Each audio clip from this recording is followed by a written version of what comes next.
If you want healthy, sustained energy, you'll love these no-bake bars.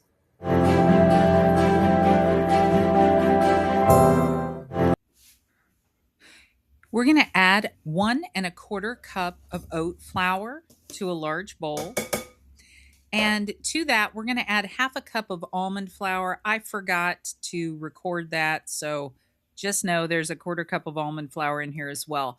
And a 1/2 cup of protein powder. Now, I make my own protein powder, and you can find that recipe at intentionallyeat.com. It's healthy, it's nutritious, and delicious. We're adding a little bit of salt and 2 tablespoons of matcha green tea powder. Matcha is great for metabolism, for heart health, for brain fog. That's why I use it in my hormone supplements. You can find the link below. We're going to stir that all together. Make sure that it's well incorporated. And if you'd like, you can get a free snack smoothie desserts cookbook that in the description below. Find the link.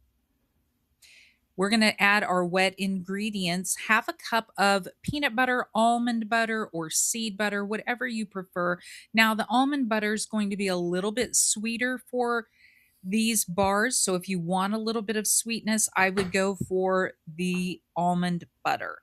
We're also going to add a 1/3 cup of maple syrup to make it sweet. You could use allulose syrup if you prefer.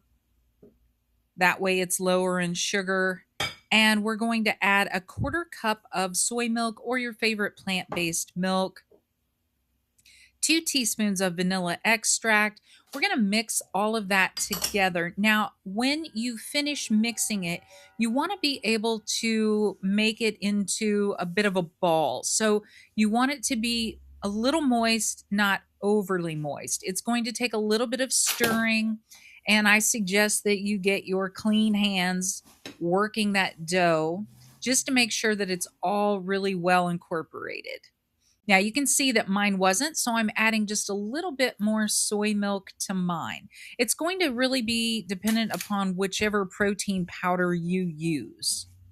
My protein powder is quinoa and hemp seeds and things like that, so it's a little drier. So you want it to be able to clump together like that. And we're going to press that into an 8x8 parchment lined dish. Now you can make it a little bit of a bigger dish. You're just going to have thinner protein bars, or you could roll this into energy bites if you want to roll these into 1 or 2 inch circles. But I'm just going to press it into the pan. I suggest that you have wet hands, just dampen them slightly and start pressing it, making sure that you get it into all of the corners and making sure that it's pretty well even. You don't want to have a little bit of a thicker edge to your protein bars. And I like to take the parchment paper, fold it over the side, and use it to kind of help press the bars into the pan. Now, we're going to chill this for a couple of hours, and we're going to melt our dark chocolate chips. I'm using a 1/4 cup of vegan chocolate chips and a teaspoon of coconut oil. Microwave it in 30-second increments until you get that nice, smooth chocolate that you can pour over the bars. And if you love recipes like this, please like and subscribe for all plant-based healthy recipes. We're going to pour that over those bars and be sure to get every last drop of that dark chocolate. And there's my Chihuahua again. I don't think I can record a video without her in the background letting you know that she's there protecting our home. So we're just continuing to spread the dark chocolate over all of the edges. Make sure to get it all completely covered. Now, if you want, you could add a couple of mix-ins, maybe coconut flakes or chopped nuts or hemp seeds. I'm choosing to sprinkle on a little bit of sea salt. It is tasty. Enjoy these bars. And if you enjoy them, you're going to love these cookies.